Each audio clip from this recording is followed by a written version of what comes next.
looy xaar si Macky Sall ndax moom lañ jox réew mi. li may xaar ci moom mooy li ma doon xaar ci moom en 2012 bi muy doog a ñëw dafa am lu bëri lu mu ñu diggoon xamuñu lan moo taxoon defu ko ci mandaam bu njëkk bokk na ci dootul nekk chef de parti mu bàyyi parti bi loolu mooy bu njëkk du lijjanti Dofina du lijjanti kan moo koy wuutu c'est pas son problème sénégalais yi neewuñu ko dañ la fal pour nga tànnal ñu ko la fi wuutu sénégalais yi dañ ne ko dañ la fal pour soxla doomu aadama yi nga faj ko donc président Macky Sall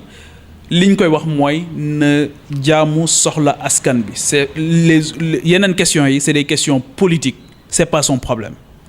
donc il faut que mu am élévation ak grandeur beneen bi mooy dañ ko doon xaar ci cumul des mandats moom moo ko waxoon ne cumul des mandats yi dafa war a deñ est-ce que jàpp nga ne am na sens tey Mansour Faye nekk ministre de l'hydraulique nekk maire Saint-Louis ça n'a pas de sens soo xasee nekk ministre mais nañ la démissionnel mairie bi nga jox ko keneen au Sénégal mais Ndar est-ce que amul yeneen gor yu fa nekk am xam-xam am taxawaay war a yor mairie boobu exercer ko li gën sax yenn saa yi mooy bu ñu bokk ak sax parti au pouvoir fu ñu bokk obédience parce que loolu compétition boobu c'est une saine émulation boo xamante ni dafay dimbali ñëpp dama jël Mansour Faye rek mais am na ñeneen ñoo xamante ni tey ils sont dans le gouvernement nekk ministre nekk maire wala nga nekk député nekk maire ça n'a pas de sens bàyyil démissionnel nga jox ko keneen mu gérer ko comprendre nga donc cumul des mandats ñoo ngi xaar mu dindi ko bu mu nekkati chef de parti beneen bi mooy ñoo ngi xaar ci moom aussi mu dindi ñaar réforme yoo xamante ni jàpp nañ ne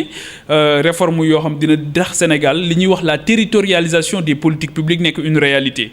territorialisation des politiques publiques mooy l'ambition de l'acte 3 de la décentralisation mooy que ñu am ay territoires viables et compétitifs ay gouvernement local mooy que ne askan bi tey seeni soxla ñu xamal ko seen bopp mais am suffisamment de moyens pour pouvoir li nga xamante ni am nañ ko fi di ko def dootuñu soxla xaar président de la République te loolu pour mu am il faut que ñu dindi ce qu'on appelle le suffrage indirect ci local yi man su ma sañoon tey président bi nga xamante ni moom la ñuy installer à partir du mois d'avril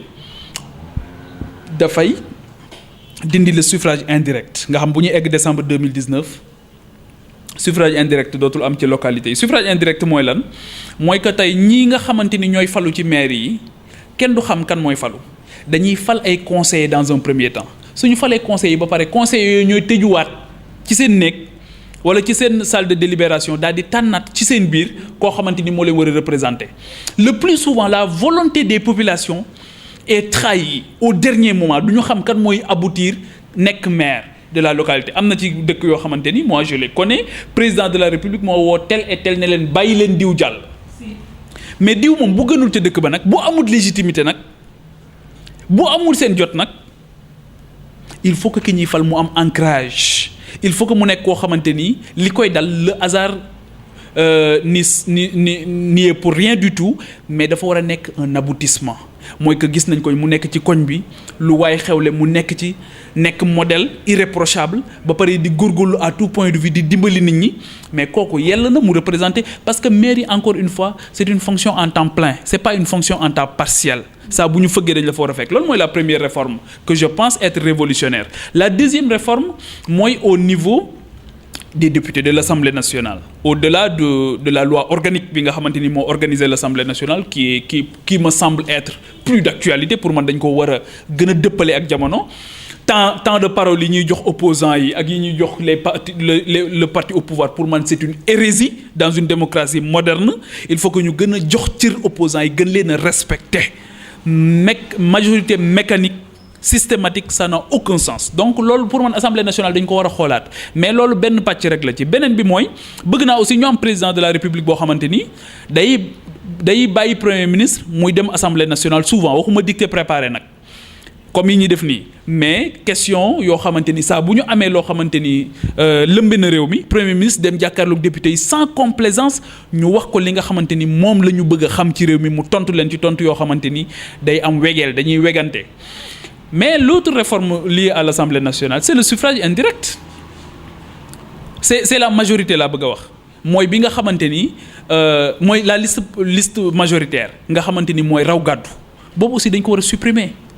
nga xam li tax loolu amul sens mooy président de la république wala chef de parti bi Idrissa Seck wala Ousmane Sonko wala keneen mooy tëju bureau daal ne diw bëgg naa mu nekk député diw bëgg naa def naa leen ci liste nationale la liste nationale laa bëgg a wax dañ ko war a supprimer liste nationale boobu bu ñu la fa defee des fois doo am benn ancrage mais da ngay nekk député parce que raw gàddu la bu liste bi jàllee rek nga jàll mais tu n'as pas d'ancrage donc il faut que aussi ñi ñuy tànn député nekk ñoo xamante ni gox ba dañu fay nekk am légitimité populaire nit ñi xam leen xàmme leen xam ne ñii kat kenn du leen fal ñu bàyyi Podor wala ñu bàyyi Matam wala ñu bàyyi Fongolimbi wala ñu bàyyi Mbadakhoune wala ñu bàyyi feneen ñëw dëkk Dakar jël fi sa appartement daal di toog jàpp sa njàmbur une fois ngay dem ci mois bi wala 2 fois dëj moo la fa yóbbu wala sa xarit di ngénte c'est extraordinaire et que bu boobaa dinañ mën a gis nag une assemblée nationale très colorée boo xamante ni di nga fay dégg turu dëkk yëpp dégg fa ñu fay jël en charge les préoccupations de ces gens-là sur qui on exerce le pouvoir et qui n'ont jamais la chance de l'exercer te pour ñun cassure boobu moo am léegi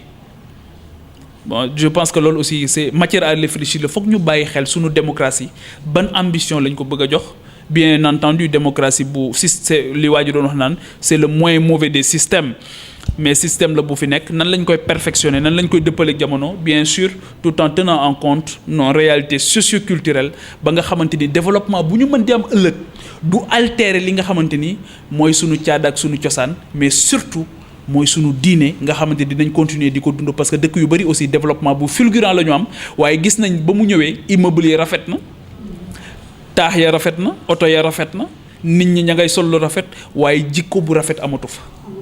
waaw boo jëlee tey jii États-Unis ni muy rafet yëpp ni coow li di bari yëpp dañuy nëbb seen image parce que dañu jaay seen image mais États-Unis bu ñu la waxoon lii dee par minute ay armes à feu di leen rey kenn xamul ni mu toll mais dañu rafetal image bi ba nga xamante ni doo percevoir cette réalité là qui est terrible donc loolu aussi foog ñu bàyyi ci xel leneen li aussi gis nga France li leen dal tey dañu nekk à la fin d'un système mooy gis nga gilets jaunes yi li nga xamante ni moom moo xew tey gilets jaunes li ci gën a garaaw mooy mbooloo la mu taxaw nekk comme Boko Haram un serpent à plusieurs têtes amul njiit ku génn dem ne da ngay waxtaan ak gouvernants yi ñu ne la mandaté wuñ la kenn wóoluwut kenn te situation yu mel noonu bala ñu ciy egg je pense que ne il y a lieu quand même ñu toog waxtaan xam ne réew mi ñun ñoo ko bokk te mënuñu ko xaaj.